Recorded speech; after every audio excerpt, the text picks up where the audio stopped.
Okay, I really enjoyed recording Loud and Diamonds.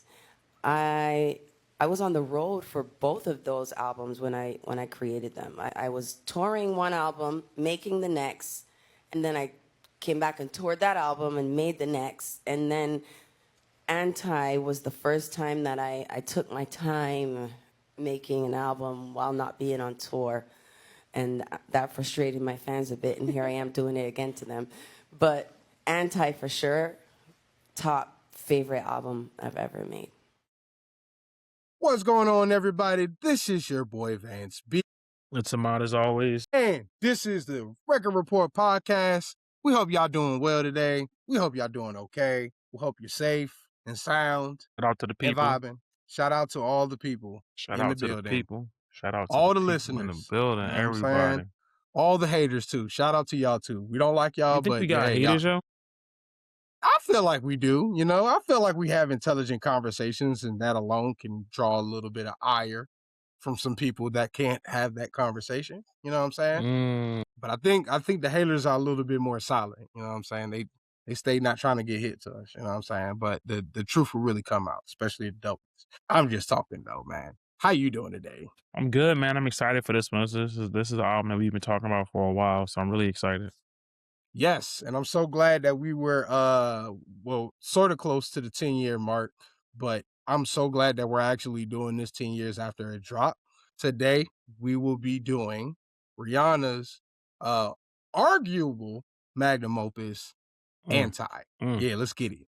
Anti is the 8th studio album by Barbadian singer Rihanna. It was released on January 28th, 2016 by Rock Nation and Westbury Road. Rihanna started recording in 2014 after departing from Def Jam Recordings, who had released all of her albums since her 2005 debut. As executive producer, Rihanna recorded Anti with producers including Jeff Basker, Boy Ida, DJ Mustard, Hit Boy, Brian Kennedy, Timbaland, and No ID at studios in Canada, the United States, and France. SZA and Drake also contributed guest vocals for the project.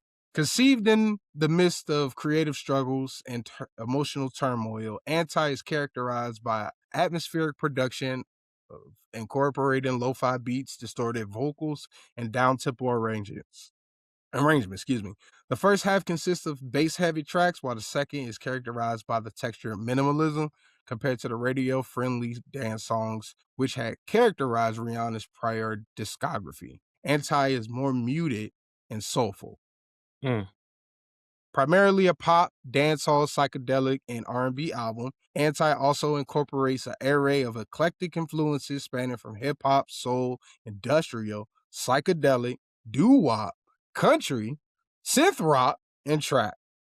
The lyrics are about the emotions ensue from love and relationships, from endearment and desire to betrayal and liberation, with references to sex, drugs, and alcohol. Ahmad, what did you think about Anti? Oh, I can't believe it's been 10 years for this album. The best way to describe this is when I played this, because this is one of the few albums where we listen to, not a few, I feel like actually been on a really good run of the music I listen to where I can actually play it in the house around all my kids. And I played this, and my wife said, "Oh, wow, I miss her." And I was like, that's the exact way to describe what it was like re-listening to this again for the 10-year anniversary. Because my wife actually went to Rihanna's last tour. She didn't know it was going to be her last tour, but when she came to Baltimore that year, and she came with Travis Scott was opening, which is crazy to say. 10 years ago, he was opening for Rihanna, and now look at him.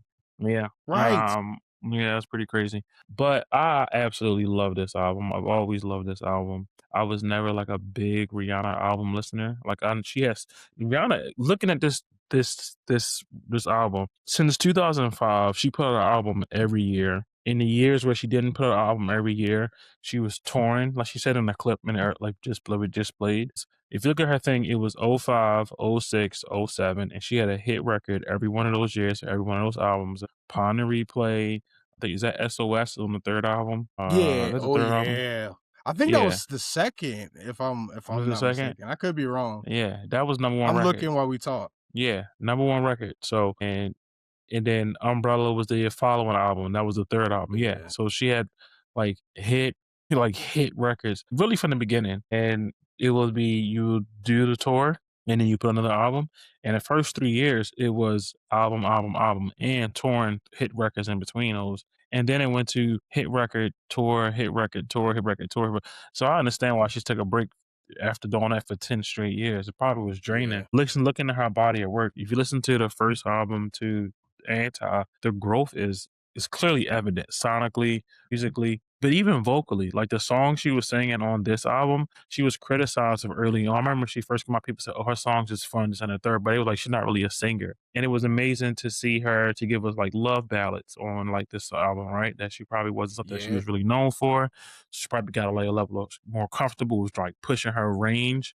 It was clearly evident. But then also to what you were saying earlier about like the different elements of music you had. Like you had the Tame Impala song is amazing. Like you had Travis Scott influence. The songwriters and producers on this album is absurd. It is crazy. Like Yeah. she had I think this was she had like a 4 year gap between this album and the last album. And Yeah. it must have been to work with some of the best producers you can and songwriters ever. Not ever, but in this time frame, they was like the big dog. They was the dogs. Yep.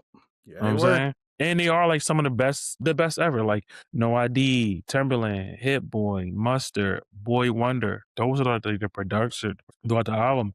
And then songwriters, she has SZA, James Fauntleroy, SZA, Fauntleroy. Who else wrote song? Drake. Drake wrote an Drake, amazing record, of course. amazing, massive hit record.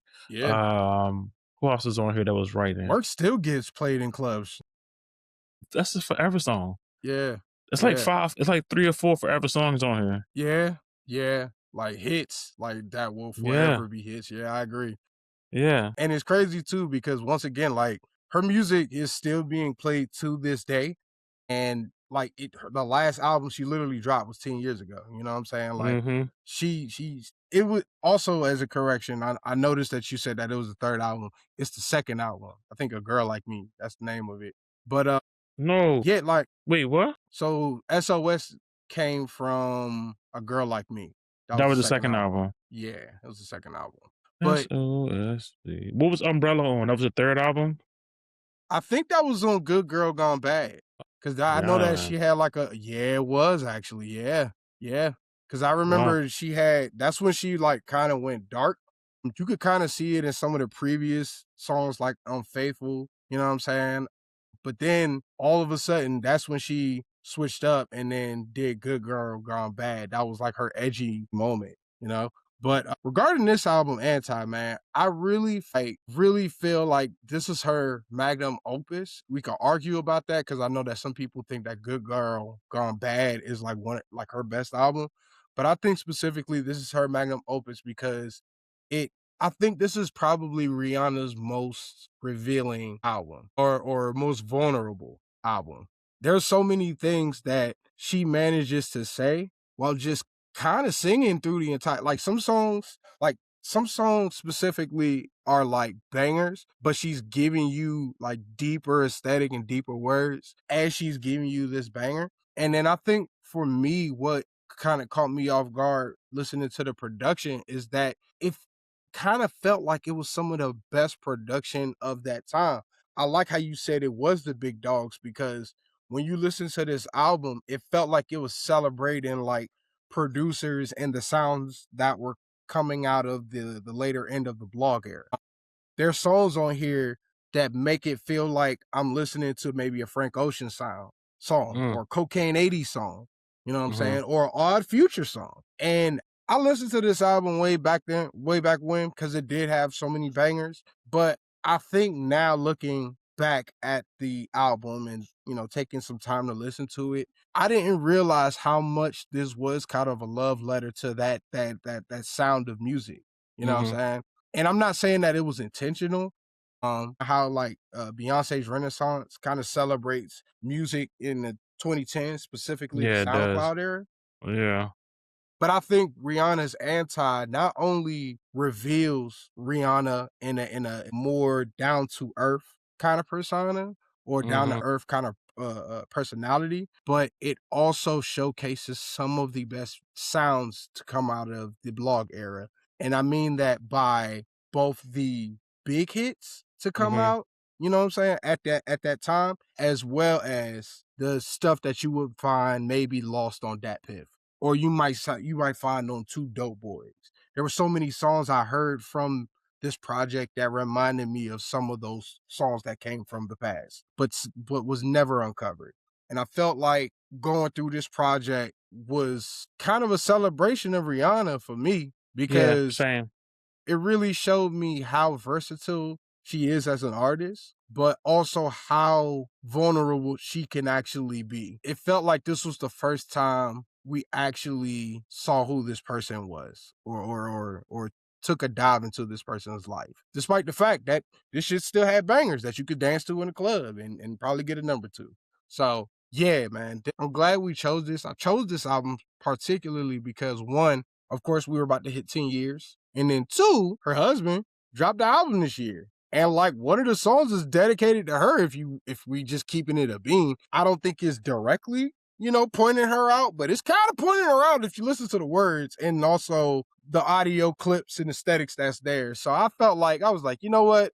Let's definitely do Rihanna, because I do feel like she gets her respect, not only as an artist and a businesswoman, but like, I do think musically she was able to, carve out her own sound before disappearing and kind of make a lot of us want to see her again. You know what I'm saying? Yeah. Even when she did the Super Bowl performance, it was like, damn, I missed this.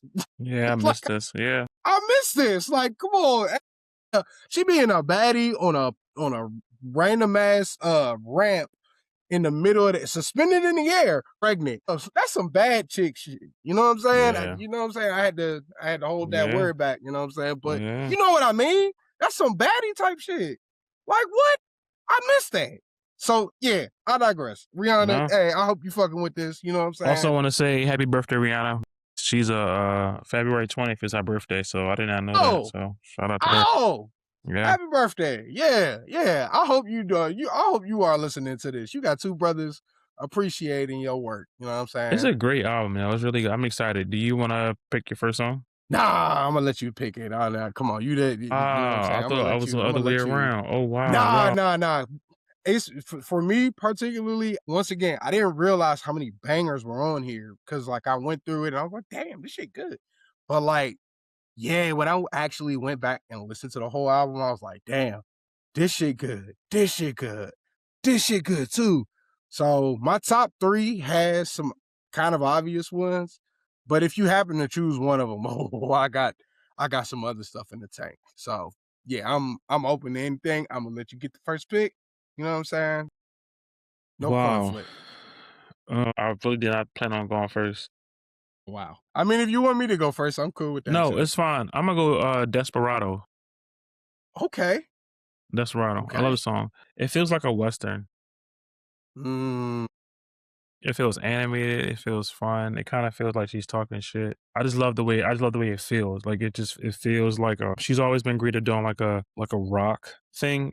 Also, Yeah. Rihanna's one of the few Black women who was able to make pop music and actually get pop music credit, like cataloging and promotion and everything that goes with being a pop artist, because she's making pop music. A lot of times, if you look at SZA, a lot of SZA's album is categorized as R&B, but her audience is pop. The way TDE and Interscope promotes her is pop. She does not get the R&B budget. She gets a pop budget. But she do. I could be wrong, but if you look up SZA, and I'm not, she does do R&B too, but SZA is a pop artist. And it's not a bad thing, but that she makes pop music. She's a pop artist. She does not get the should not get categorized accordingly. I would say Summer Walker is R&B, but SZA is pop. She does R&B too, but she makes pop. I think Rihanna is one of the few Black women to ever get categorized as such. And I just wanted to say that. But in this particular song, it feels like a rock song. And she always made like a great rock song vibe feel. She even had like the rated R album, which kind of felt like badass and rock. Like, and that's probably the reason why I like the song too. So I think it sounds like something you don't really hear. The guitar and the bass line is crazy. Yeah. Yeah, I love this. It just you feel like you're in a Western. Desperado. On the run. Oh, Monte Carlo. Yeah, it's just the bass. It's just the bass really pulls me in. So I love this song. Yeah. it's not necessarily the bass for me. It's the vocals that I'm hearing, like the it reminds me of what I would hear ironically from Any Given Sunday. You know, there are different vocals like that's being played in the background of the movie in certain parts. So that caught my attention when I first heard this song, because I was like, where is this? Where are these vocals coming from? Where is this coming from? So that caught me off guard. But once again, like you said, that bass line that came in and like kind of guides you through the song with additional vocals in different segments of the track. That shit is dope. I like how complex everything was, yet so simple. Like you got the pianos just guiding you throughout the entire track, but it's just so many things that are brought Layered in there. together.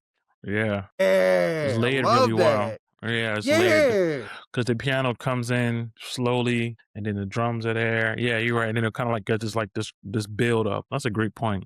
Yeah, and like it's weird to me because it spans different genres. You can still hear the versatility in genres as the song progresses in this one song, which kind of caught me off guard. So like, yeah, I this song was one that really made me kind of look at Rihanna in a different way, because I'm like, first of all, like the entire cadence that she has is different. The production, as we just said, was brilliant and complex, but still dark and edgy. Like this was a song where I was like, oh shit, well, I'm in for something. And it was a little bit, further into the album. But when I was at the gym working out to this, that's when it caught me off guard, because I didn't think this was going to get me in that mood, especially doing, pushing over a fucking slave, So yeah, I definitely gotta say this one was a good choice, and it really showcases kind of like the edginess that she has compared to Good Girl Gone Bad.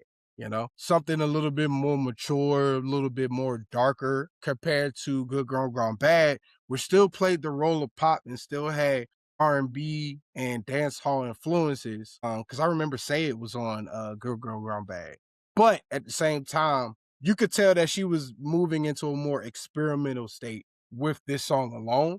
And that's probably going to be something that we talk about as we continue going through the albums, or at least our top 3 picks. Yeah, when I listen to the album, I don't know the full theme of the album. Maybe I missed it, but I listen to the songs individually. I know sometimes pop acts don't really do like album theme. They just go for like first 5 this way, second 5 this way to get the emotions going. So I'm not saying that, but this particular song, it did feel like it was I'm running from a situation or like a person or a relationship. Is it going to be anything here for me anymore? Am I wasting my time? Am I going to get stuck? So it was like to your point, like a level, an emotional level that may not always Yeah. been there. So I definitely enjoyed it, but my thing was just the background just sounds so amazing. Then it ends kind of like heavenly. I absolutely love it, and it feels like a alternative rock song too. Yeah, like an Avril Lavigne type joint, maybe like a little Yeah. tampered down, something like a little B cut on there, something like that. You know what I mean? Yeah. Yeah. But I don't know if Avril Lavigne could like rock over something like that, because even then, like, you can still hear some of those soulful. I might be spitballing, She but can't. you She can hear can't. some of those She soulful can't. elements that she could. Okay, yeah, because Yeah, Rihanna could she bend can't. around those corners. You can kind of see it in this one. Yeah, that's Avril a fact. Lavigne, no disrespect to her, you know what I'm saying? She do got her sound. But That's I a fact. digress. Shout out to What's Avril Lavigne if she ever listens to this. I'm gonna start out with Woo. yeah. Yeah, this one was a banger. This one was one that I forgot about because it's been so long since I've heard this album. This one was like, oh, snap. And this one kind of reinforces, one, the versatility that Rihanna has, but then two, how she's experimental with different sounds. This one reminded me of a Travis Scott song. I don't know if I don't know if Travis Scott was credited on this one, but this one just screams a Travis Scott song, or at least his, well, yeah, no, he's actually on this song. So there you go. Yeah, he's definitely on the song. Like, I was like, 100%. this is definitely a Travis Scott song. Like, that Yeah, he's chorus is definitely on the hard song. and simple. Yeah. And it's just Rihanna. Yeah. The yeah. Weeknd too And got a The writing credit Weeknd. on here too. The Weeknd's Weeknd on too here got a writing too. I credit, didn't yeah. know that. What? Yeah. So this is Travis. Well, at the time that this album came out, it was right before Birds in the Trap sing Rhyming Night, And this was a little bit after Rodeo dropped. You know what I'm saying? So like this is, or I could be wrong. This could be, let me check. Let me double check. I don't want to say anything crazy. But yeah, no, we had a young Travis Scott and a young Weeknd on this track. I did not know that. That is kind of wild. Did not expect that. Let's see. So I'm looking through some of the notes right now. Okay, Travis. All right. Damn, where your albums at, bro? I know you got albums here. Hold on. There you go. Yep. So he dropped Rodeo in 2015. He did Birds in the Trap Sing Brian McKnight in 2016, and then Astro World in 2018, and then Utopia. So bam, there you go. Yeah, he definitely did this around that time. That's crazy. I did not know that. That's super fucking dope. But yeah, man, this Woo is hard. It's mainly just Rihanna talking about like how bad of a chick she is, you know. Definitely talking about, you know, how she's better than, you know, the other lady that you might have in your life, you know, hypothetically, you know. And yeah, like she's like, yo, send for me, you know. And the beat alone is crazy. Like it's just aggressive, you know. All Travis is doing is just woo, like that's all he's doing. But he still manages to bring a nasty energy to the song. Rihanna's had bangers like this in the past, but I'd never heard anything like this from her when this album first came out. So going back to it was crazy because that's when I really realized how dope this song was. And also how dope, how versatile she was and how she was able to kind of experiment with a lot of her sounds. So yeah, Woo is definitely my second choice. And I definitely have to say, yo, that thing was a banger for sure. Yeah. Is it my turn? Oh no, I'm talking about Woo. Yes. Talking about Woo. Talking about Woo. Okay. You want to talk? Okay. I know I was talking a lot. You know what I'm saying? Okay. I like Woo. I like Woo. She was definitely talking her shit. Same way like Desperado, but like in a different vibe. I guess it's like if Desperado is you break up and that's you taking your shit and that's the car ride home. I felt like Woo is like the celebration night out with your friends and you talking shit. That's I the agree. night you in the club and you singing your favorite song at the top of your lungs, getting over somebody. And I think they executed it well. Well, it does feel like there's a couple other songs on here where it was not her song, where she just remade it, and Rihanna is just so cool that she makes it feel like it's her own song. Very few people can do that. This feels like this song was clearly for Travis Scott, and he just got reused for this, which is I think it's perfectly fine. I think pop music, you're allowed to do that. You're allowed to remake songs. You're allowed to make stuff your own. Because it's about pop music, in my opinion, it is the quality of the song over everything else. So like hip hop is like my pen game makes me one of the best, and my ability to da da da. I think with pop music, it is about the best possible song because it's about popular. So how you get the most possible people to like a thing. So I think she's really good at executing that. And I think that, in my opinion, this is I would love to. I will look up Genius whenever I bring up Genius. My computer crashed while recording. I would love to know the background to feel like who was this originally a Travis Scott song or not. But I love it. It's a fun song. It's so funny. And my wife said when she saw him, she was like, "Who is this boy? And why is he just jumping around the stage?" And that's what I felt like when I heard. That's not. So when I listened to it again, that's what it made me think of. It definitely gives you mosh pit energy, and I think that's why I like it.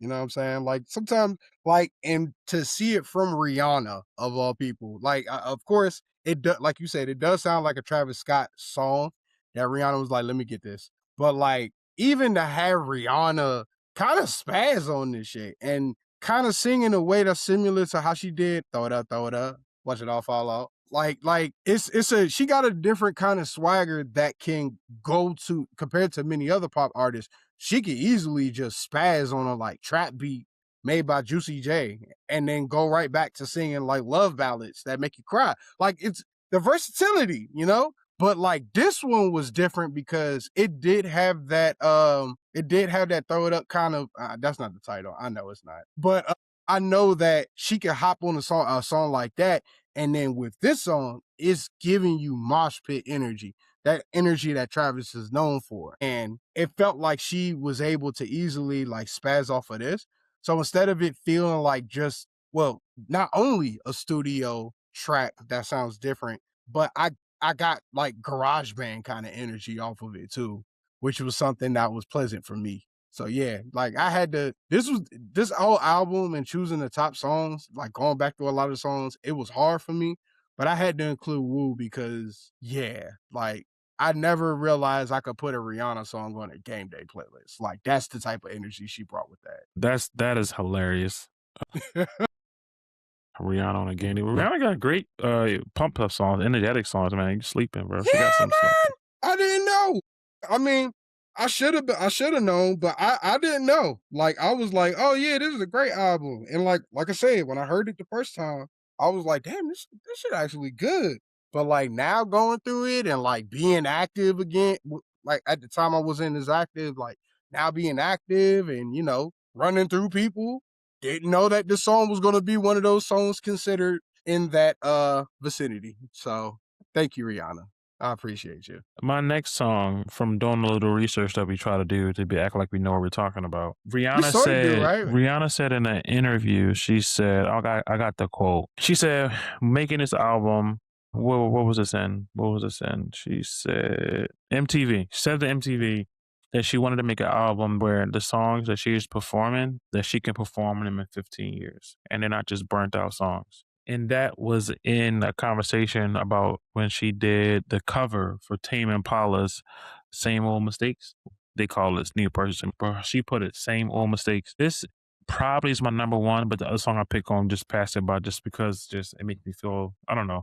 But this is one of my favorite songs ever. I love the original version. I love the Rihanna version. And there's very few times where you like two versions of the same song. I absolutely love her version. She made it her own song. It sounds amazing because his voice on his version is so high that it's like it doesn't hit the same with her. With her voice is, I don't know how to describe it, but her voice just sounds perfectly over it. It is one of my favorite songs. I love everything about the song. I love the psychedelic feel of it. I love the pauses in between so you can hear what they're saying as the I don't know, man. This is one of my favorite songs ever. And I can just communicate that I love everything about this song. I think I could compare it to like I think I know the comparison between one, the Tame Impala track compared to the Rihanna track. And I'm gonna just throw it your way, see what you think.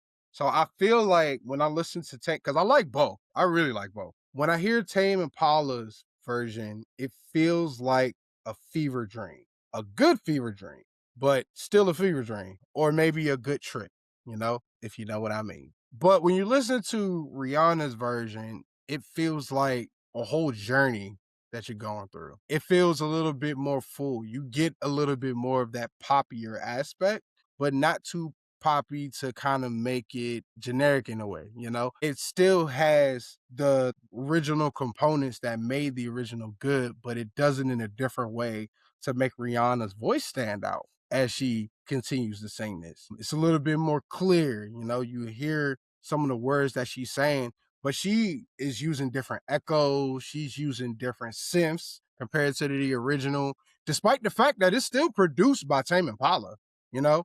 So I feel like even with the differences, it's still good. But I do think that the Tame Impala one feels like Twin Peaks, while Rihanna's may feel a little bit more like Atlanta, if you get my drift. She has her own producers she's worked with, like Kook Harrell. I think they say his name. I don't know. Yeah, he was also Harrell. got the credit for this one. Yeah, so I think he also knows like how to, because he worked with her on this whole album. Every song he was on, it does sound more full. Like the synths are definitely higher. The drums feel like the drums you feel more. You just feel it more. So yeah, maybe to your point, maybe her team added more to it to make it feel more full. I think it feels a lot more full. Yeah, it just feel more well-rounded. But this is an amazing song, yo. Like I played in the house. Like I play this joint regularly. Like I love this song so much. It just makes me feel genres. It makes you just the vibe of it makes you feel amazing. Yeah, spaced out 70s, man. I don't know what it is, bro. It just feels. Again, to her credit, she's able to weave in between different sounds and it doesn't disrupt the flow of my album. Because to me, this kind of sets the tone for what you're about to get with the second half of the album. You know what I mean? It's a little bit more down, slow pace. It slows down. Uh, it slowed down with Needing Me too, but I think it does slow down a little bit more because after this, you get a love ballad. You get like you get the Close to You joint where there's one more like slower love songs. So yeah, I definitely think the pace slows down with this song as well as Needing Me. So yeah, what you think? Yeah. Yeah. Wait. The song. Wait. We switched songs. No, Oh no, no. shit. I'm We saying switched songs. Okay. same old mistakes. I feel like it sets the tone for the second album. It's your turn. Yes. What you got? Yeah. Okay. All right. Because you see, you got into the love balance, and I was like, oh No, shit. no, Did we no. get to another song? I said Okay. it sets the tone for that because, like you said, the first half of the album is more up. You got Work, you got Woo, you got Desperado, which is loud. You got Kiss It Better. Yeah. Those are Kiss It Better. singles. Those are the singles, by the way, for the most part. It's a couple more to the Yeah. left, but those are the three of those are the singles. Needed Me. So those are more in your face. Well, I think you just said my second one. Which one? So we might as well just get this one out the way. It's Work. Hey, great It's choice. definitely Work. Yeah. Now, of course, it's a generic. It's for many people, it can be seen as a generic pick, but I think for me, I think I actually every single time I DJ, Work is one of the songs I literally see work in a club. You know what I'm saying? It's one of those songs that I can rely on as a DJ, and also honestly, kind of a safe song to play around, like you know what I'm saying, like more conservative audiences when I am DJing as well. That's the one I could throw out there because you got two pop stars on the shit and they're bringing a different level of sound to you. They're not just bringing you pop sounds or pop rap or anything of that matter. Like you got more of a dance hall kind of vibe. And I also think that this came out around the time of Views. So like that dance hall sound was Yeah, getting a lot of rotation around that time, specifically kind of an evolution of what came out in the 2000s in yeah, some cases, because a lot of the 2000s dance hall was very rough, a lot of horns, a lot of what I'm saying? A lot of noise, a lot of bass and soul that's kicking in with those Jamaican island kind of vibes.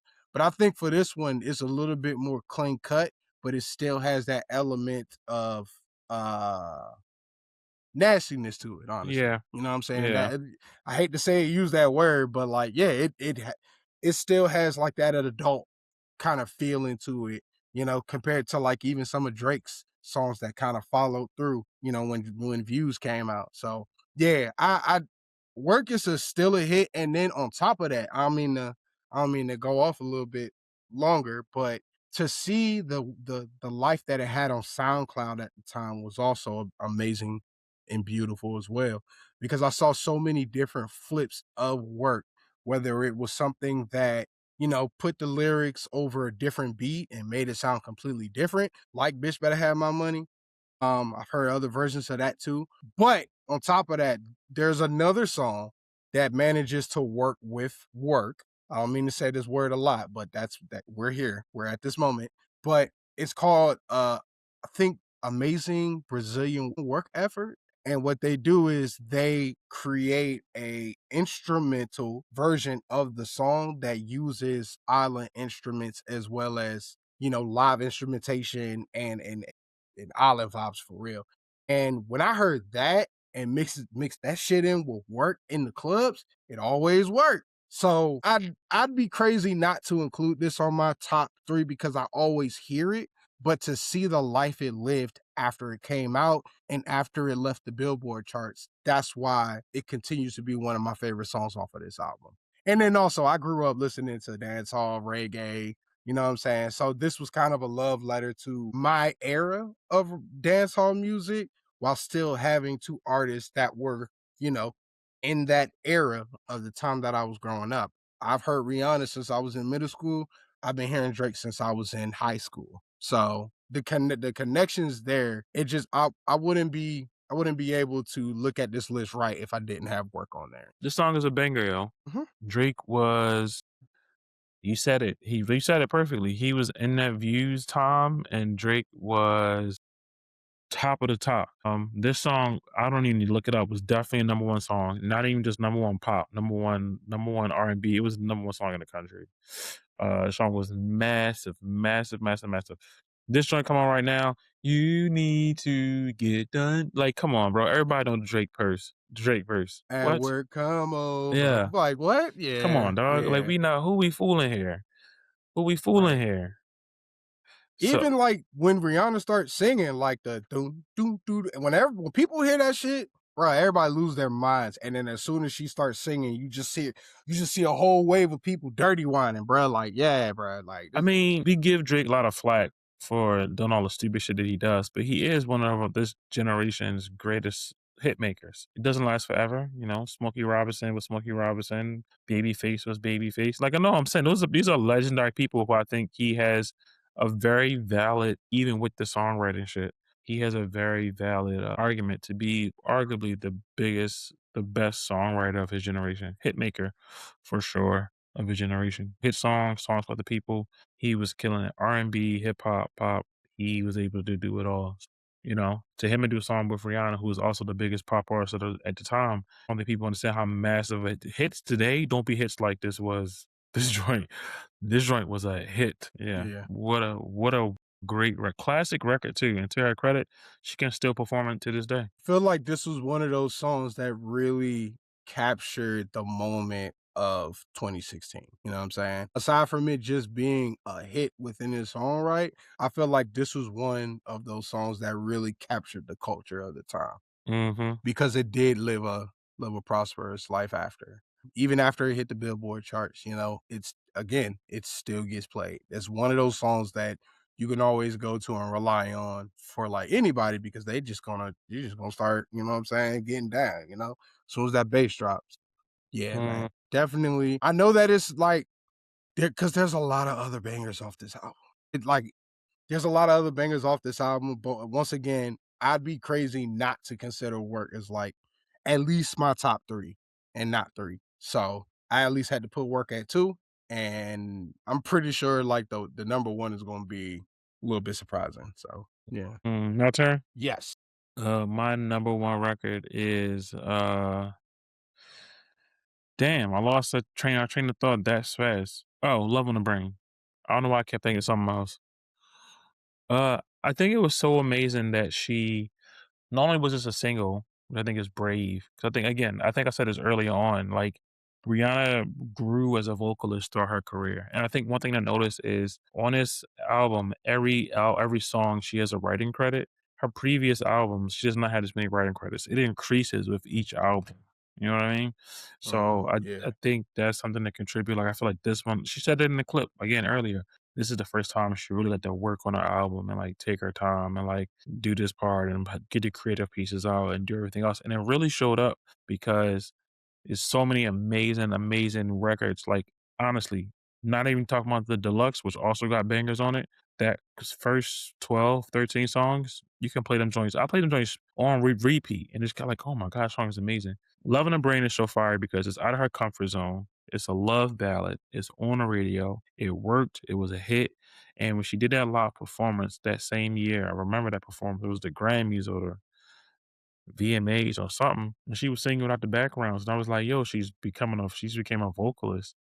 She's not gonna be Whitney Houston. Okay, all right, boom. But she can make great songs, she can sing, and that was one of the songs where I think she really performed herself, performed really well. And it's a love ballad, yo. Like we're losing recipes. We don't have enough love ballads and slow songs to like really communicate the emotion of either the heartbreak of love or the joy of love through ballads where you can sing along to also like be a part of the song and add that feeling.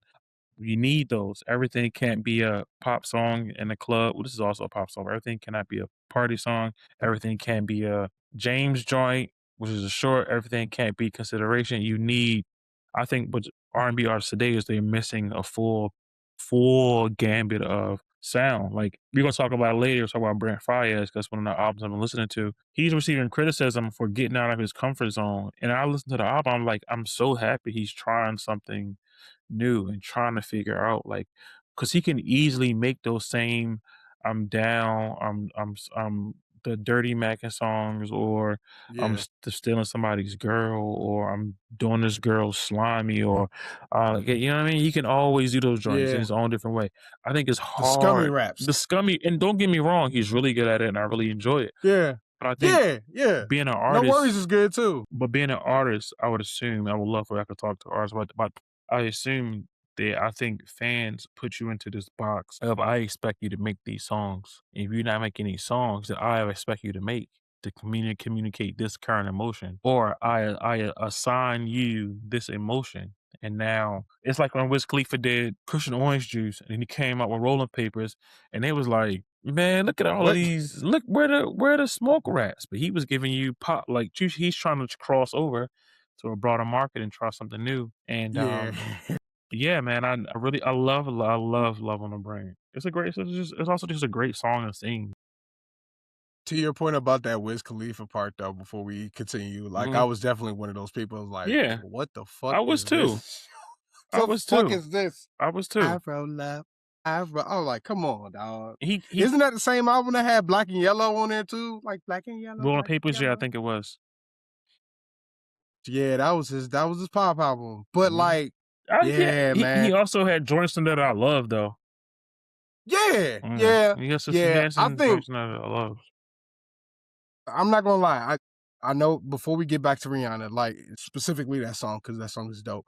I will say this. I think O and IFC changed what I thought about Wiz Khalifa's major label releases. Wow. Cause like we knew we were gonna get dope shit from a lot of the mixtapes that he dropped. Cause he had a little bit more free range. Mhm. He Mhm. was able to experiment more with like when he dropped Cabin Fever and it was like trap. And then also Taylor Alderdice, an album that we did on this podcast. Go check that out. But like even on Taylor Alderdice, you could see that he was utilizing like the sounds that a lot of us loved him for. But nah, like O and IFC changed kind of how I felt about like his major label releases, because you could see he was trying to balance that pop sound, that he was still kind of cultivating with his mixtape catalog. I digress. Back to I think he Love on was the also Brain. trying to appeal to the kids Okay. I think he was also trying to the kids who came to his shows too, which I think is what Right. a smart thing to do is because he also, in my opinion, I could be wrong, he also understood that shows were able to maintain his ability to have some level of independence, Right. and he Right. needed because he also I don't believe he had a 360. He was so big, he didn't need a 360. So I would imagine that he owned it was kind of pre 360 time too. So I would imagine he was able to maintain a level of the record, the live shows pay me more than the album though. So I would imagine that's what he's trying to appeal to. But to your point, I was kind of was disappointing. Right. Yeah. Yeah. Yeah, Yeah, it disappointing. was. It was. But once again, I think he managed to find a balance with O and IFC. I think that was the one, because a lot of people didn't like the cover alone and him dropping another major label album. Everybody was like, I don't like this cover. I don't like him dropping another major label. Yeah, Where's another Teller Alderdice? But yeah. then when it actually came out and you heard some of the bangers, it was like, "Oh, this is not what I was expecting. And I think that's what made me a little bit more confident in like his major label experience. Now he still drops mixtapes to this day. He also have his the Taylor Gang record label, so he's kind of expanding more with other artists. Young Deji, if you have not heard that man's music, go listen to his albums. His albums are so dope. And they be having Wiz Khalifa raps on there that are also fire as well. Snapchat is the number one song that I go to for Young Deji. So check that nigga out. I digress. I think that major label status that Wiz Khalifa had kind of changed over time. And probably the how we look at it probably changed over time too. Okay. I know we completely got derailed. That is my apologies. But when it comes to Love on the Brain, definitely this one caught me off guard again when I was listening to this album, because it gave me strong doo-wop vibes, Yeah, yep. specifically 60s, 1950s. And again, she manages to give you a part of her life through these simple yet piercing production, and I like that about it. The sound alone takes you back to that time, but man, like the cadence that she has and like what she's saying over like the song, it's just, man, it's so fucking dope. It's so good. So yeah, this is actually on one of my top recommendations, just mainly because of the doo-wop sounds. And again, reinforcing not only the versatility, but kind of the celebration of the music that come from the past, but just in a different way. Yeah. Facts. So yeah, What's this one was good. what's your next one? Shit. The last one. This is Shit. your favorite. This is the last one. It's the last one. It's Kiss It Better. Yeah, that's a good one. Yeah, it's Kiss It Better. Again, man, this was hard to choose out of some of the other songs that I got on here. Some of the recommendations that I had was Pose. Odd banger. Like, it doesn't use conventional drum patterns. Yeah. And it still sounds good. Consideration. Mm-hmm. Odd Future, it sounds like an Odd Future beat, something that Tyler the Creator made with SZA on it. You know what I'm saying? I thought Tyler made the beat because he was still producing at this time. He was. James joined with James Fauntleroy. Yep. Sounded like a Cocaine 80s song. It definitely did. And then, yeah, I said it with Timberland. Like, these were some of the recommendations that I was juggling to throw in there. But I think Kiss It Better was the one for me because of the Prince sound that was being beloved and cherished and tributed or contributed in some way to in this song. Like, the production is just straight up Prince, despite the fact that Rihanna tweaks it in her own way. And it was dope to also hear this song and watch it become a hit. Because this was one of the hits off of this album, for real. Like, when you start seeing a lot of people throw this in their rotation on social media alone, the people that you know that it's going to be a banger. And Yep. Kiss It Better was one of those bangers for me because it really showed me like when she is not tied to a label and when she has her, let me not say tied to a label, when she has that own level of creativity and her own level of freedom that she could utilize when it comes to her creativity, this song kind of shows where those creative outlets could truly go. And I think that's why I like Kiss It Better. It's a hit. It's easy to say that, but I think because of what it feels like, but done in a way that Rihanna is kind of sliding off of it, it makes it one of the tracks that I constantly go to, kind of like cool down music for me, you know what I'm saying? But it's not necessary, like it's just a dope song. And then even while I'm driving, it's just something that you could like, put the windows down and drive too loud on the road, and not have people stare at you crazy because it's Rihanna. So yeah, Kiss It Better is definitely my number one. But it was hard to juggle this with so many other songs that I had listed because goddamn, like, oh my God, like this album was so good. It's hard to choose the top three for this one. So Kiss It yeah, Better is fire because I was definitely it's right after surprised. the James And joint, so it kind of get you ready man, for yeah, the work, the Desperado, Kiss like It get Better you is my ready number for one. what's about to happen musically. I remember this song. I love Kiss It Better. It's a great song. It does feel like an electro rock song, which again, Yeah. she got psychedelic rock, she got alternative rock in here. She got this, she got R&B. She got obviously people on here rapping. I just love the full tapestry of the album that she gave us. And I think again, I kept thinking about what I was like thinking about my thoughts on the album was when she said when I read the thing that said she wants to be able to perform these songs in 15 years from now, and I perfectly think she can. She did it. She actually Yeah. I mean the She did Super it. Bowl was 8 years ago. Yeah. No, it was Yeah. 8 years from the album, 9 years from the album. Like, come on, bro. That is amazing to perform. Not put an album out in almost 10 years and you doing your back catalog And doing it pregnant. and doing it pregnant. Dog, that is crazy. Man, hey, bro, shout out to all the pregnant performers that I've seen in my life because that's literally that's the third one. I That's don't the know how third they one. do it. My wife was pregnant. I said, wow, that's amazing. I'm Yeah, weak. dog. I saw it. I said, Y'all man, some I'm weak. troopers. But no, it is a truly amazing album. I think this is like of the 2016s. This is one of the if you were to say like the albums of that decade or albums that shaped the decade or however you want to word it, this actually has to be on there. It was Yeah. it was everywhere. It was out, Yeah. it was there, it was perfect. The songs was everywhere. It was killing the radio. It was like the kids knew the songs, like kids walking around singing work, work, work, work, work. Like Work, it work, was work. it Yeah. was it was it was it was there, man, and it was a great quality piece of album. And if Rihanna is done making albums, I'm not saying she is, it is a perfect way to like end a career. Like you want to leave giving people your best work, and I agree with you. This is her magnum opus. This is her best body of work from start to finish. The vocals are an improvement from when she first started. The songwriting is better.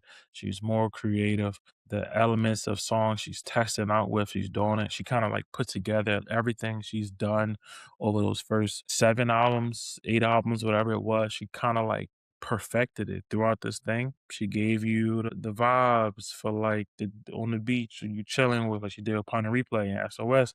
She gave you that with work, and you want to hear an updated version of what's that song she did when she was in the like in a car yard in the second album. Damn, second or third album. She gave you an updated version of that with Kiss It Better. Needed Me is it's DJ Mustard, so it's more of a Yeah. R&B record, right? Um, Yeah. like an R&B club Needed Me was record. Needed Me was played like I remember Needed Me being played late night. It's a club Like, record. It's yeah. like the Love Song with Future, but the updated version. You know, but not in a I bad need way. love and affection. No, babe, I'm not Yeah. shitting on that song. I'm just saying, like, No, no, no, no, no, no, no. it's the I kind of like that song. It evolution. got a I memory like with it. this song.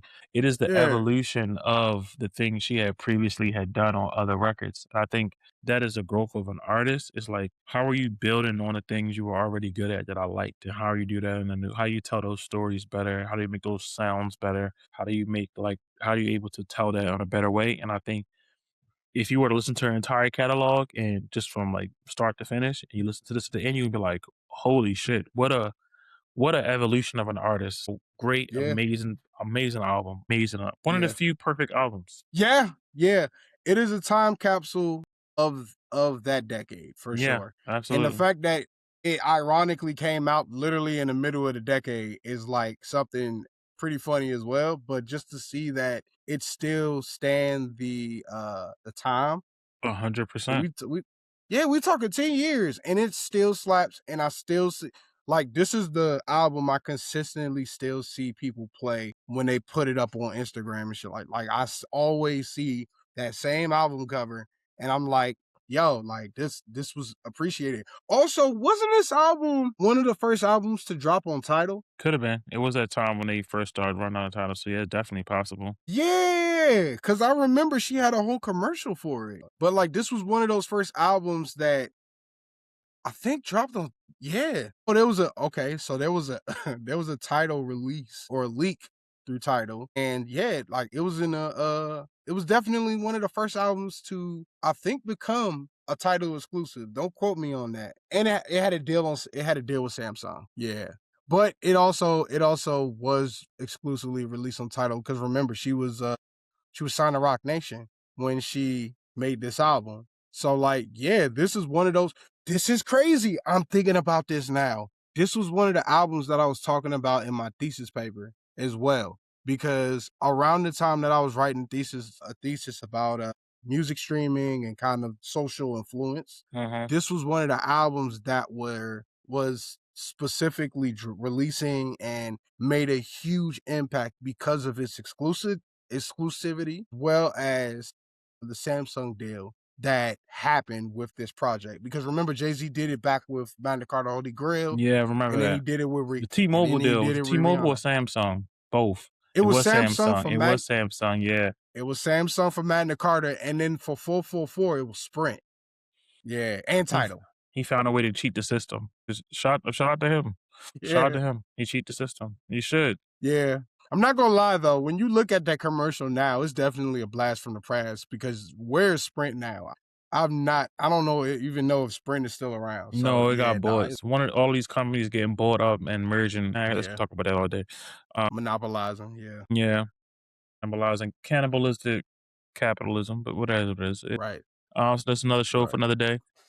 Another show for another day, partner. But Man, yeah, what is your summary of the album? I mean, you kind of said it best, man. This is her magnum opus, arguably, because I know Yeah. people say good Good Girl Gone Bad is like the album, but I I think respect this that. is the That's when she became a star. I think that's when she right. broke through.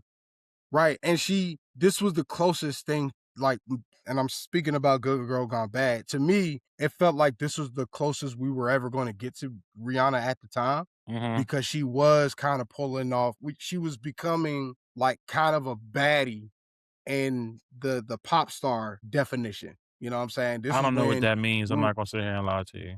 okay, so like I'll give you it felt like when she first dropped a lot of her albums, she did have a sound. She did have like the dance hall rap kind of sound. But once again, she took an edgy turn with Good Girl Gone Bad, and it felt like she was becoming who we know now. With Good Girl Gone That's what I Bad. mean. Yeah, like Yeah, I yeah, think I see what you're it was the saying. first sign of what we see now. And like everybody, like to this day, Rihanna has a side of like coolness to her that like a lot of people admire about Yeah, her. yeah, yeah, And yeah, yeah, among yeah. other That's true. things, because come on, she could advertise her own shit. But like Good Girl Gone Bad was the first time we saw the bad girl. There you go. That's what I mean by baddie. The bad girl Yeah, I compared to agree. what we've seen in the previous albums. There you go. There you go. You saved me. You saved me. But to your point, I think Anti is not only her best album, but definitely her magnum opus. I do wish she got it. Did she get a Grammy for this album? It had to at least be nominated. You know what I'm For saying? But I anti, don't know if it. probably. Yeah, man. Look at this list. Wikipedia, grain of salt, but this is the list for like decade end. It was a 48 on the 50th best albums of the 2010s. It was number 7 on Billboard's 100 greatest albums of the 2010s. Yeah, Consequences of Sound 81. The Guardian 99. Okay. 99 for the best albums of the 21st century. The Independent best albums of the decade 20. Best albums of the decade 7 for NME. You know what I'm saying? Paste 35. Pitchfork 12. Spin number 1. This this album is her magnum opus. And I really feel like going back to this album, not only necessarily is just a good ride, but it's also a good trip back through memory lane, yeah. at a time where, things were different. Everybody was outside, it wasn't as disjointed as it is now. And that's just probably me sounding like an old man, but No, I agree. I'm thinking about that lady myself. I do agree with that. yeah, this definitely had that feeling that I haven't experienced in a long time musically, Yeah, and I just think it made me appreciate Rihanna more for who she is as an artist and how creative she can really get if she really puts her foot in some shit. And she's the artist of she's I know a lot of people love Beyonce and love the fact that, Beyonce is continuously dropping music, but I do think that she's a product of Generation X. yeah, I for think sure. this is our dark horse pop star. Yeah, We I all still agree. love Beyonce, but like there's a respect for Rihanna that Beyonce doesn't have, and that's not disrespecting her, but there's something different about Rihanna that everybody admires, and to this day she still has that admiration as an Rihanna was artist. one of the people who was able to become a legend while Beyonce was dominating, and there's very few Yes. people who are black that did that. You can name some white Yes. people who did it. You can say Lady Gaga. You can say Taylor Swift towards the tail end Yeah. of Beyonce's career. But Rihanna was from '05 to 2016, really, and that's during the peak of Beyonce's career. Some moments. Yeah. So like some people didn't make it, like the Carrie Hilson didn't make it. And Carrie Hilson was an amazing songwriter. Yeah. There's a bunch of other people who I don't know about names, but there was plenty of other singers Lou on Blue Contrell, you got Control, Brooke Nibia, Valentine, and they were all you great know in what I'm their saying? own Brooke way. Valentine. Yeah, Yeah. even Sierra. I think Sierra Marie, yeah, Anne Marie. Sierra. Yeah, Yeah. Yeah.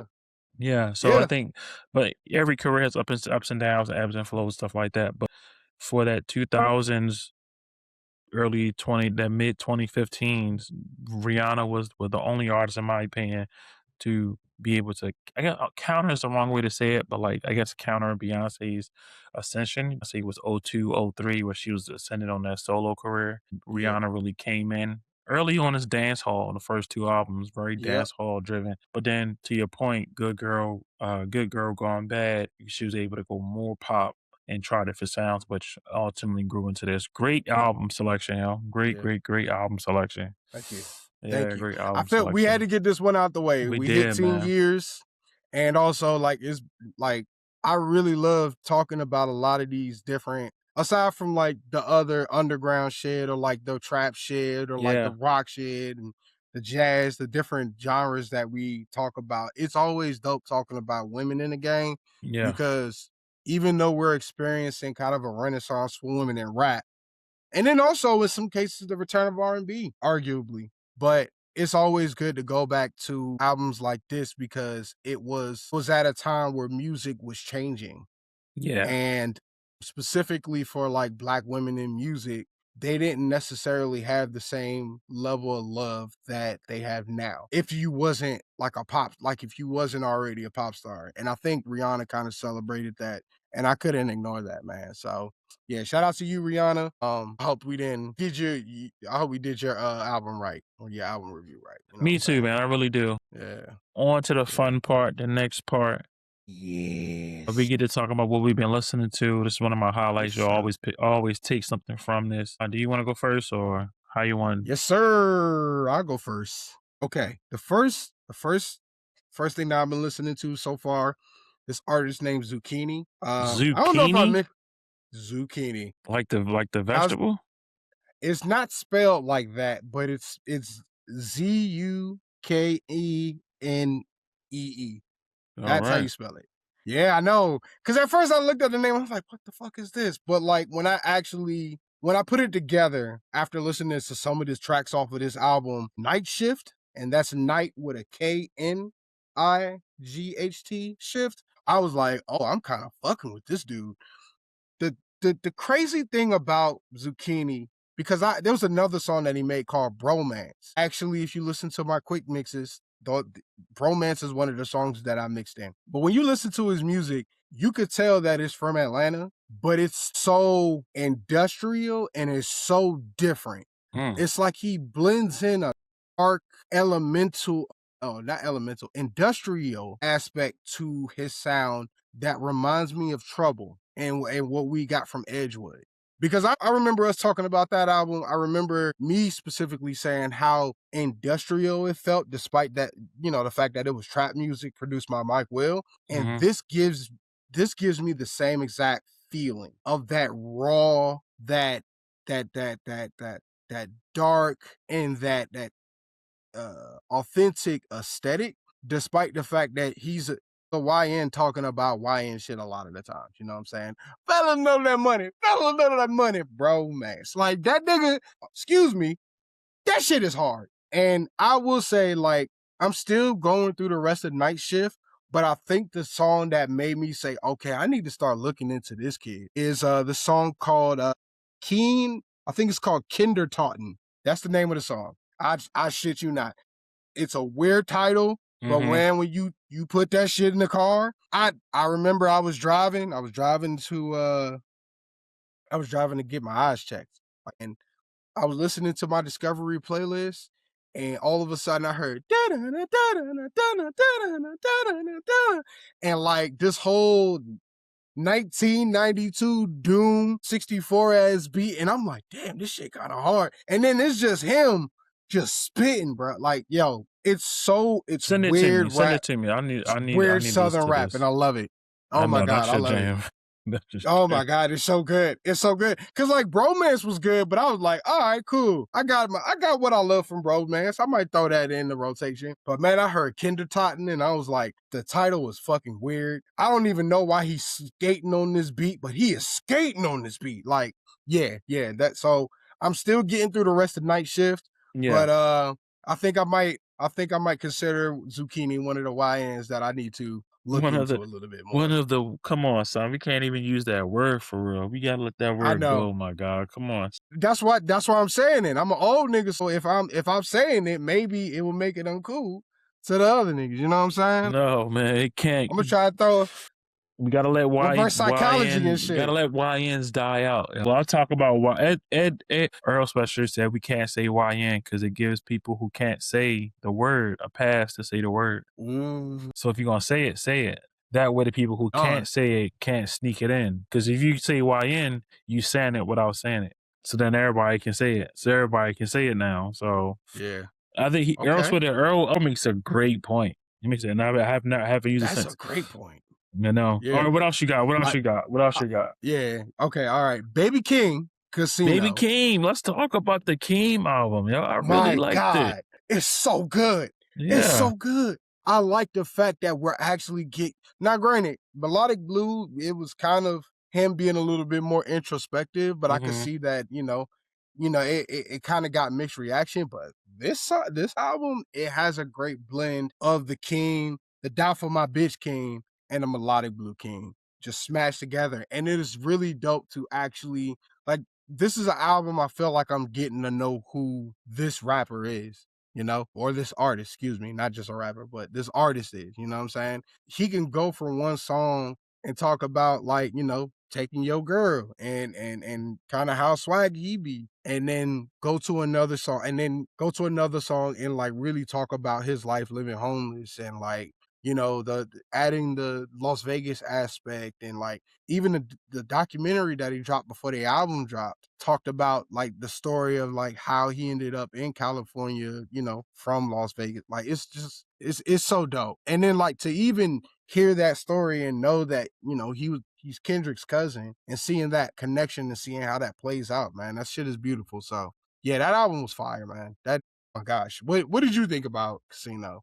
Because I know you picking up with I his foot liked in that it. problem. Keem, I was kind of warm on Keem. I liked some of his stuff. I would go in and out on Keem. So for me, I was kind of like, but I was looking forward to it because I want to know like how did he evolve, how did he grow, subject matter wise, Because sometimes I listen to Keem, I'm like, yo, this is a teenager, bro. He ain't making songs for me. Yeah, and he wasn't, and nor should he. So I never was like hating on him. I'm like, bro, but he's not making songs for me. Come on, bro. He's not making songs for a dad with jobs and shit. Like that's and by the way, neither should he. He should make songs for the teenagers because he was like a kid when he first put out what's the first point? Die For My Bitch. Nah, that was when he started to get a little fame. There was one that came out that he actually Anyway. got big off. I'm looking right now. So, don't worry. When it came to Casino, I love some of these joints, man. I love House Money. I love Casino. I love Birds and the Bees. I like the song with Momo Boyd and Kendrick. Sex Appeal was so great. I was so happy to hear Too Short. Dramatic Girl. Oh my God. Circus. It's called Circus. That beat is crazy. Yeah. House Money, right? That's House Money. Oh my God. Walking through the party. I don't fear nobody. Oh yeah. What the fuck? Yeah, that Kendrick shit is hard, on the hook. bro. That's Kendrick on the hook too. Yeah. It was dope, man. That was one of the songs he premiered in the documentary. That's what because I put it on Instagram and I was like, oh shit, what is this? I can't wait till this album comes out. And when it came out, it's that goddamn House Money, man. Go ahead. I continue though. I'm sorry. I didn't mean to cut you off. No. I'm just agreeing with you. Like I really enjoyed it. Yeah. And then also the first mixtape he dropped, the one that was big, is The Sound of Bad Habit. That was the one when he was a big ass hoodie and shit. You know what I'm saying? There, I said it. Yeah. So yeah, that album was fire, and I still play it to this day. Well, of course I play it to this day. It just came out. It's fire. Like that's a fire album. What else? AZ Chike, I think I said his name right. I stumbled across a song called Kill Something. So that shit hard. I've been another I guess group of artists I've been listening to. I saw this movie called Don't Blink, which might have a new celebrity crush. You know what I'm saying? Because the lead actress on Don't Blink, that movie's crazy, but that soundtrack is dope. They got James Brown. Don't watch the movie. The movie, it's a horror movie, but it's a little intense. But the soundtrack though, check this out. So they got James Brown on there. They got multiple James Brown songs on there. They got the Chicatas, Jungle Fever. You remember that song? Who's in this movie? Channing Tatum. Oh, the Zoe Saldana movie, the Zoe Kravitz movie. Yes. Oh yeah. I heard about it. I ain't watched it yet. based on the Epstein. They say it's based on the Epstein stuff, or it's like Yeah, it's like telling like a story similar to it or something like it's that. it's kind of yeah. It's really it's. I will say this: the movie itself is really good, but like I said, it's very intense. So if you're a little squeamish, you don't like a little dark shit in your movie, do not please turn around and go somewhere else because it's called Blink Twice, not Don't Blink. Blink Twice. That's the name of it. Mm-hmm. But it's very intense. But I do like the psychological horror, and I do like how they get their get back or their lick back. I will say that. But once again, I was just watching that because I was interested in the whole premise. Like A24 horror movies, that's just my thing. I Mm-hmm. Yeah, also like the 24 make good actress. stuff. Yeah, she's dope as well. And the soundtrack is what really caught me off guard. Because once again, I said James Brown, and specifically what made me like this shit even more was they threw in I'm gonna say this shit wrong. The Chicachas and the classic song Jungle Love, which I was like, oh, y'all playing shit like this in here? So they had a lot of like 60s music, a lot of like bossa nova because of the island vibes. Once again, a very intense movie, but the soundtrack, hey, Zoe Kravitz put her foot in it. And it's clear, like it's very clear that she's music inclined, but the way that she incorporates music into not only her movies, but then also she had a TV series. She incorporates music through that, specifically through, the fact that she works in a vinyl record store. Yeah, nah, this has that element. But yeah, I've Yeah, I been gotta listening watch to it. it. I heard about it. Don't watch it with nobody else around you. It's that That's kind funny. of don't That's watch it funny. with yeah. I'm just being honest, bro. All right, what else you I'm got? just being honest. Willow. I've been listening to Willow's album. Hey, so have I, and it is amazing. It's so good. She played all the instruments on there. This is gonna be on my Yes. list. You're taking the song. This is a Yes. great album. I've been playing it nonstop in the house. Yes. The Yes. Prince flip. Yep. I ain't even know she was able to pull that off, man. I thought the Prince estate was gonna come for her, man. But Jesus Christ. I'm sure they gave her. Come on, this I Will will say this. Smith. You know what I mean, it's Smith families. The Prince estate. Come I on. don't know, dog. Like he rejected a sample from Alicia Keys, man. He rejected. That's He what I'm not saying. here. If he was here, His family is like, give me pass the coins. yeah, okay. But the Willow album is really good. The It's Kamasi so good. Washington horns is on Yeah, there. She's singing "Not a Fantasy," great. The Cocoon song, great. yeah. There's some bangers on there. Song like "Lay Me Down," that shit was fire. Yeah. I mean, say it like that, but you know what I'm saying. This is whoever's listening. This is your cue to go cue up the Willow album by Willow Smith. Pedal Rock, I believe is what it's called. She played most of the instruments Pedal on the Rock album. Black. She played Pedal Rock most of the Black. instruments on the album. The cover art is great. It is worth a Yep. listen. Me and Vance Yeah. both listened to that joint. We ain't even playing it. So that's a really it's a great sign. Record Report certified, man. There you go. Stamp it. I like the fact that there's a blend of funk, there's a blend of jazz, there's a blend of folk music. Yeah, she got everything on there. It's hard for Black people to pull off folk music, and she just did it casually. Like this album is fire. And it's categorized in Apple Music as jazz, but it's it's much more than that. But yeah, you know what I'm saying? Definitely takes different elements of different genres and manages to mash them together into a beautiful kaleidoscope. So I had to include that one. That shit. Go listen to that shit. Oh yeah, that was great. I really enjoyed it. We got Thundercat. He dropped a new track with Mac Miller. Yes. You saw the video? She knows too much. No, I haven't. It's like an animated video. It's kind of cool. They got all these different type of animations. It looks cool. Yeah.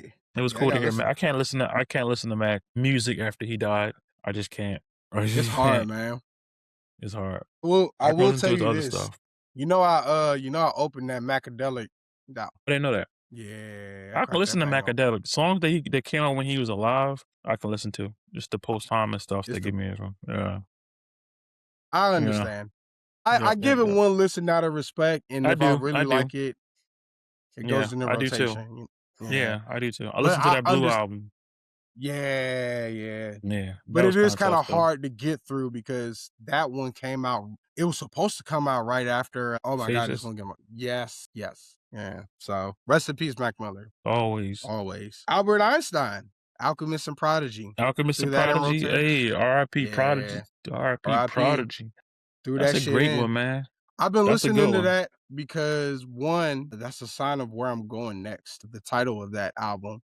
And Okay. two, I've been getting into like producer wise, like cause I make beats. Like I've been getting into like the whole skill of like chopping up samples and like making beats out of them.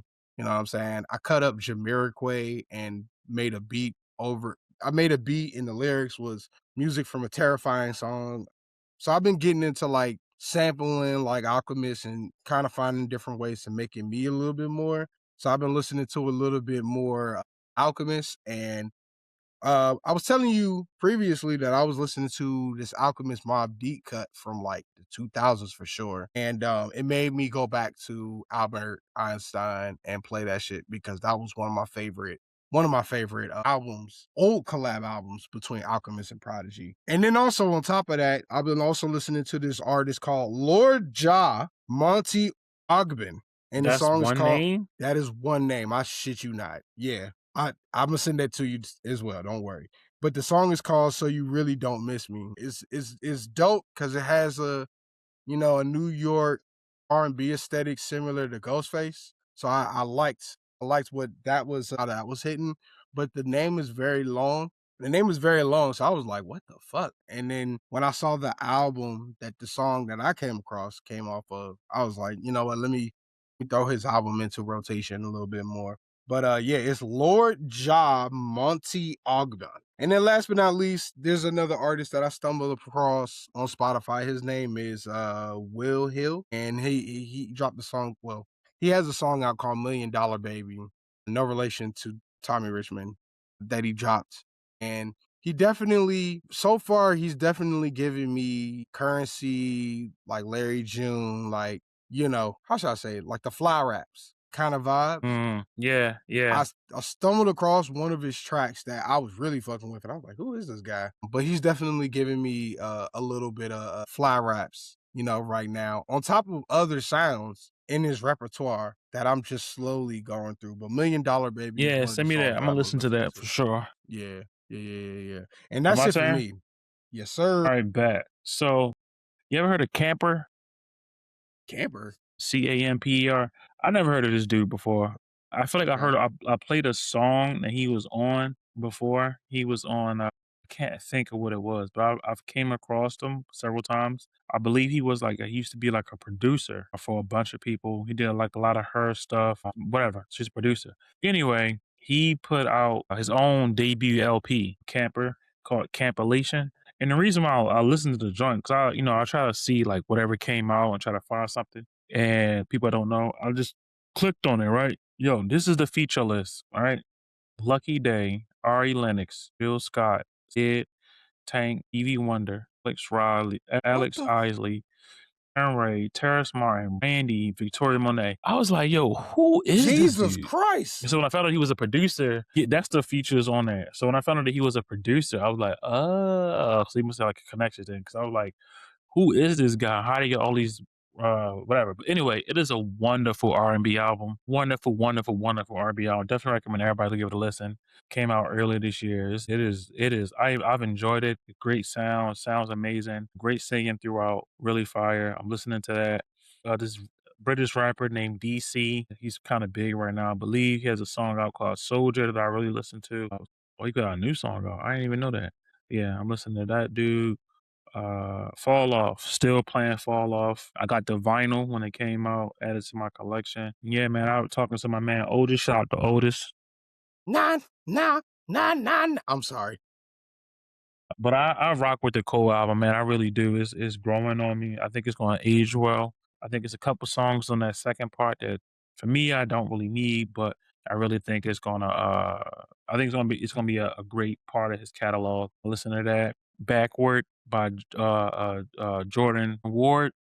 Ooh, from St. have Louis. we talked about Jordan Ward from here? Jordan Ward is the shit, man. He's the shit, man. He's young, man. Yes. He's a young guy from St. Louis, and he put Yes. out great, really fun R&B songs. He's really good at storytelling, and he's able to include like comedy. He's also really great with melodies and how Yes. he makes songs, man. So I definitely really think he's worth the listen. He has some great songs on there. Songs where he's talking about things he hasn't talked about before, talking about his mom on there, a bunch of other stuff. So definitely get that a check and listen to. Terrace Martin put out a R&B album, which is all instrumentals like jazz.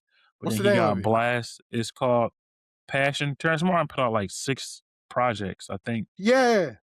Peace, He's always Passion. consistent. He put out like a couple last year with Kenyon Dixon, so a great R&B record. But he's put out some great. So Peace and Passion came out this year. I think Blast is on both or on one of them. But anyway, it's jazz, but it's like R&B jazz. So listening to that around the house. I got a couple on my wait list. I'm gonna talk about the ones on my wait list. Let me get to those. Brent Fayez talked about it during the episode. I'm loving the Brent Fayez album. I'm What's the happy that he name of that pushed album? himself. Icon by Brent Fayez. Again, I think people are gonna give him some flack, but I think if he sticks with this, he's gonna have a big hit record. Probably not this album. I think a couple joints on here is a record though. I think if they push Other Side, I really like Other Side. But I think he's gonna push 4 Seasons, maybe something else. But I think it's not a bad idea. Yeah. Momoko Gill. She's like I guess it's R&B, but she's like a singer. I enjoy her album. To Whom It May Concern by Jill Scott. Let me say, Not listening yet. this I'm is not. it is phenomenal. We've been really blessed this year, man. We got some great black art within the past 8 weeks of the year so far. Um, and we've got it all. We've got the experimental culture pushing stuff with Rocky. You got the J. Cole real hardcore. The raps giving you raps at an elite level storytelling, and still also both of those did very well commercially, which does mean something. Then you got like bars from like Bodie James and Ransom over there with Nick Craven. Then Spitter and Larry June just put out a tape. It's been a just amazing year. Then there's been a bunch of other stuff, but this Jill Scott album is so fire. She had a song on here with Tierra Whack where they're rapping. Yes. Fire. Yes. So the crazy thing is, I heard that shit at Roots Picnic last year. No, last year, 2024. I didn't know. Northside. Yes.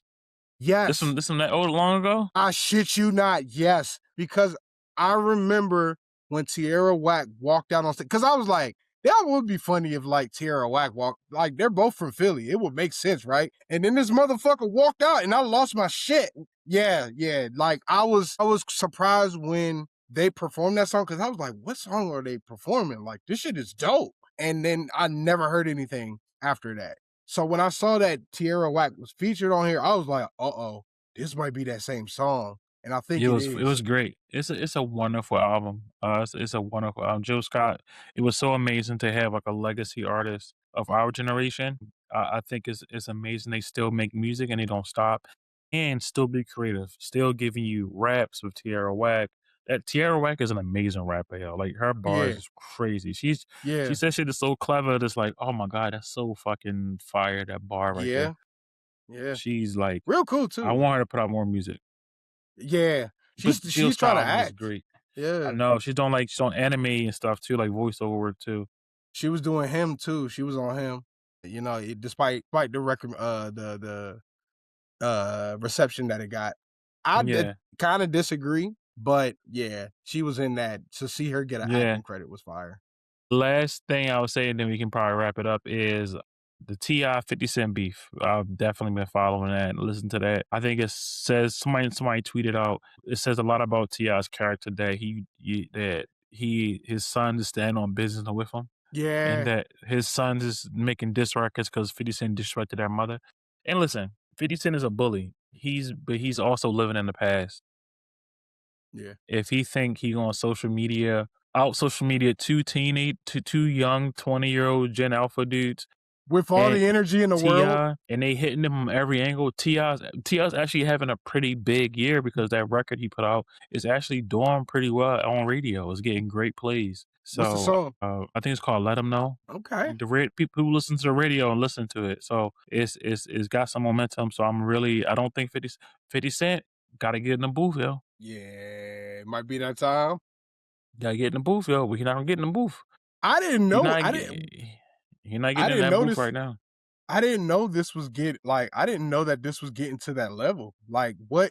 So it was mainly 50 Cent joking about T.I.'s mom that got both of the sons and T.I. riled up, or Well, like was there an ongoing beef or originally disrespect? it was a conversation about who would do well on the verses, and I actually think T.I.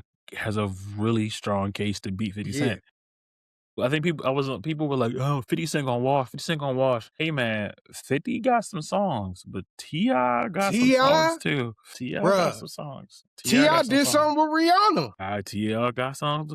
T.I. got number ones too. Justin So Timberlake, like yeah. I don't know, dog. I mean, granted, JT did some shit with 50 in the past too, but Nah, it's not the that would be a same. good I versus. actually think in New York 50 wins close by a Yeah, close measure, depending on the crowd.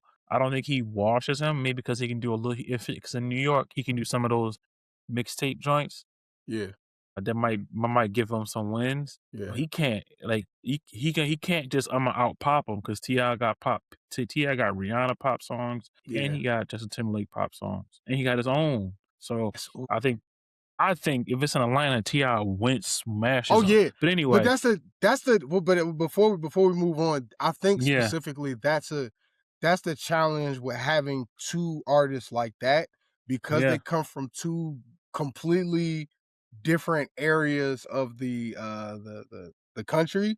You yeah. would probably have to have this type of game in a sense, a versus at a neutral location. You You know have what it I'm in saying? Miami. I think T.I. wins there too, though. Oh, even yeah, Have it in yeah, Miami. because it's still the South. Like you gotta have Yeah, it. but Miami got a lot of New Yorkers, a lot of 50 Cent can get appeal to that crowd too. So I think that's more neutral than L.A. Okay. In my opinion. Yeah, I I could be don't. wrong. It's more I neutral mean, than L.A. in my but then opinion. again, like in LA, he still got like one, like he has 50 himself. He has pop acclaim from being an actor, and then on top of that, I know that that is a little bit far fetched. But then on two, because he is associated with Eminem and Dre Right. with Aftermath, he might have some power in LA too. So 50 don't want to lose, man. That's why he backed out. He should have just did the verses and got it over with. yeah, But man, just anyway, put it. it started like that, and then 50 Cent backed out, and he start making jokes, and then T.I. started making jokes, and then he said something about his wife, and then T.I. said, "All right, bet," and he started talking shit about his mom, started going in, Shit. and I was like, "Yo, you can't disrespect that man's wife, so man, do nothing." I don't, Yeah. and then to their credit, they start putting out songs like both the sons, like, "You gonna diss my mother, Imma diss you." So yeah, it's great. But that's what Oh I'm listening shit. to, man. I'm listening to all of that. Anything to plug, man? You just had a DJ set. I saw it on Instagram the other day. Yeah. I did Lovers and Friends. Shout out to my homegirl Mo, aka N dollar sign P. I hope I said that correctly. But Life of Mam on Instagram. She is my DJ mentee, but she is growing and blooming, and I'm so proud to see it. She invited me over to Black Cat in DC to do Lovers and Friends. I recorded everything. The sound might not be officially, official from the DJ controller because I wasn't using mine, but I'm going to put that on YouTube, you know what I'm saying, just to get that out there. The V-Day tape is out as well. I know it's not V-Day no more, it's not Valentine's Day, but just, if you still got somebody that you rolling with and you trying to, play something during the date and not focus on, you can focus on the role or her instead of the music that you playing. Throw that V-Day tape in there. That's available on SoundCloud right now. The Nisho tapes, my EP, my first ever beat EP or beat flip EP. That's out. Shout out to Nisho for giving me the green light to drop that with his lyrics, and I work on the beats. And I dropped another video of my season in the Sixers Prize League. So that is out. We lost in the finals. Hopefully we get back there the next year. But yeah, I think that's it for me. I mean, yeah, that's it so far, You can keep following me though. Vance B, quick mix coming out soon. Or if it isn't out right now, by the time this album is out, expect that to come soon. Trying to get back to doing it bi-weekly. So yeah, we cooking over here. Don't worry, we cooking. We still out here. Percent. We're gonna keep cooking. So please like, share, subscribe with anybody and everybody. Thanks for listening. Peace. Peace.